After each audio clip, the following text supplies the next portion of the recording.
पिछले 2-2.5 दिन में इस चर्चा में करीब 70 माननीय सांसदों ने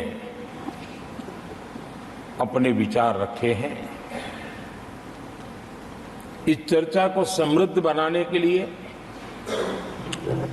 राष्ट्रपति महोदया के अभिभाषण को व्याख्यायित करने में आप सभी माननीय सांसदों ने जो योगदान दिया है, इसके लिए मैं आप सबका भी आभार व्यक्त करता हूं।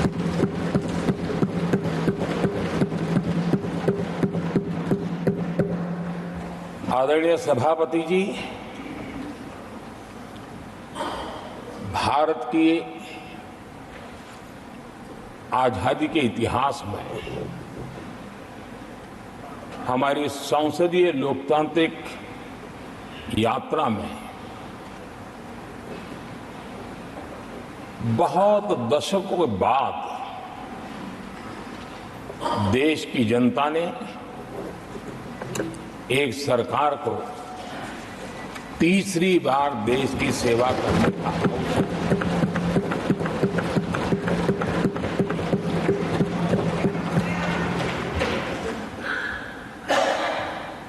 60 साल के बाद ये हुआ है कि 10 साल के बाद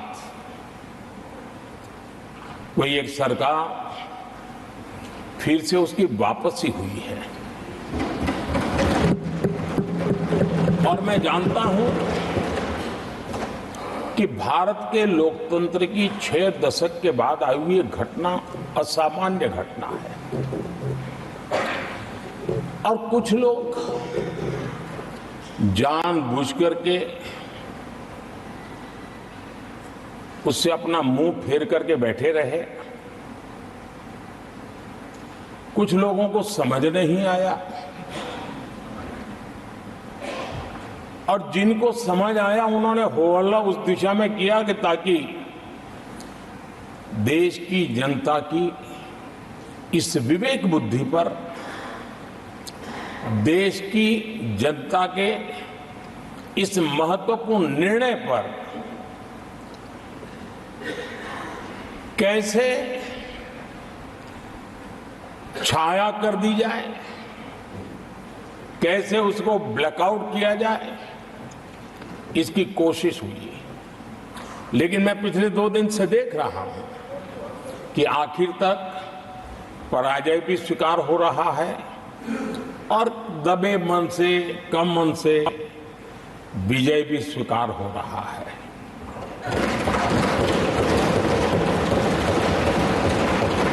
आदरणीय सभापति जी, कांग्रेस के हमारे कुछ साथियों को मैं हृदय से धन्यवाद करना चाहता हूं, क्योंकि नतीजे आए तब से हमारे एक साथी की तरफ से मैं देख रहा था, उनकी पार्टी उनको समर्थन तो नहीं कर रहे थे, लेकिन अकेले झंडा लेकर दौड़ रहे थे। और मैं कहता हूं, वो जो कहते थे उनके मुंह में घी शक्कर। और ये मैं क्यों कह रहा हूं? क्योंकि उन्होंने बार बार ढोल पीटा था 1/3 सरकार। इससे बड़ा सत्य क्या हो सकता है कि हमारे 10 साल हुए हैं, 20 और बाकी है। 1/3 हुआ है, 1/3 हुआ है, 2/3 बाकी है। और इसलिए उनकी इस भविष्यवाणी को लिए मैं उनके मुंह में घी सकता।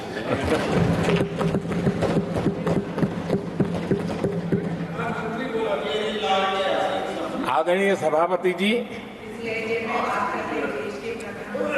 10 वर्षों के अखंड, एकनिष्ठ, अविरत सेवा भाव से किए हुए कार्य को देश की जनता ने जी भर करके समर्थन दिया है। देश की जनता ने आशीर्वाद दिए हैं। आदरणीय सभापति जी, इस चुनाव में देशवासियों की विवेक बुद्धि पर गर्व होता है, क्योंकि उन्होंने प्रोपेगेंडा को परास्त कर दिया है।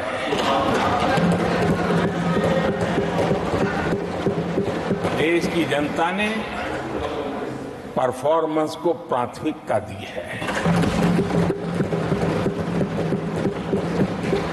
भ्रम की राजनीति को देशवासियों ने ठुकराया है और भरोसे की राजनीति पर विजय की मोहर लगा।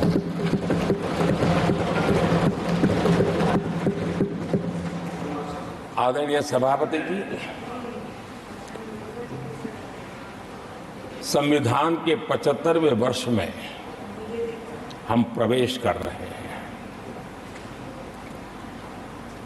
इस सदन के लिए भी ये पड़ाव विशेष है, क्योंकि इसे भी 75 साल हुए हैं और इसलिए एक सुभग संयोग है। आदरणीय सभापति जी, मेरे जैसे बहुत लोग हैं इस देश के सार्वजनिक जीवन में,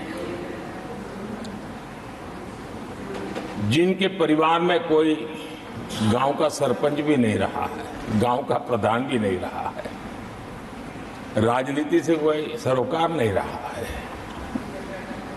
लेकिन आज अनेक महत्वपूर्ण पदों पर पहुंच करके देश की सेवा कर रहे हैं। और उसका कारण बाबा साहब आम्बेडकर ने जो संविधान दिया है, उसने हम जैसे लोगों को अवसर दिया और मेरे जैसे अनेक लोग हैं जिनको बाबा साहब आम्बेडकर द्वारा दिए गए संविधान के कारण यहां तक आने का अवसर मिला है और जनता जनार्दन ने उस पर मोहर लगाई, तीसरी बार आने का मौका मिल गया।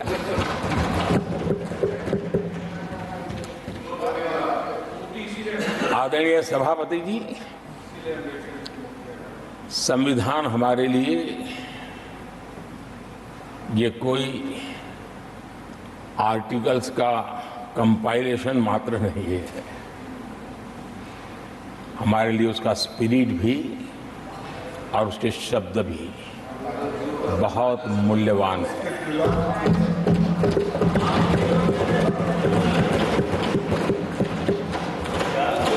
और हमारा मानना है कि किसी भी सरकार के लिए, किसी भी सरकार के नीति निर्धारण में, कार्यकलापों में हमारा संविधान लाइट हाउस का काम करता है, दिशा दर्शक का काम करता है, हमारा मार्गदर्शन करता है। आदरणीय सभापति जी, मुझे याद है मैंने जब लोकसभा में हमारी सरकार की तरफ से कहा गया कि हम 26 नवंबर को संविधान दिवस के रूप में मनाएंगे, तो मैं हैरान हूं जो आज संविधान की प्रत लेकर के कूदते रहते हैं, दुनिया में लहराते रहते हैं, उन लोगों ने विरोध किया था 26 जनवरी तो है, तो संविधान दिवस क्यों लाए। और आज संविधान दिवस के माध्यम से, संविधान दिवस के माध्यम से देश के स्कूल कॉलेजेस में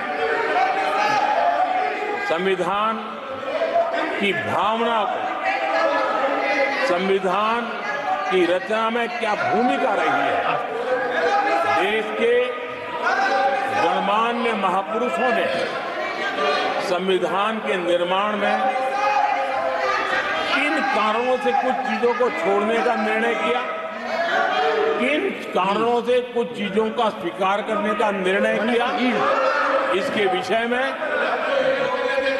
हमारे स्कूल कॉलेजेस में विस्तार से चर्चा हो, निबंध स्पर्धाएं हो, चर्चा सभाएं हो, एक व्यापक रूप से संविधान के प्रति आस्था का भाव जगे और संविधान के प्रति समझ विकसित हो।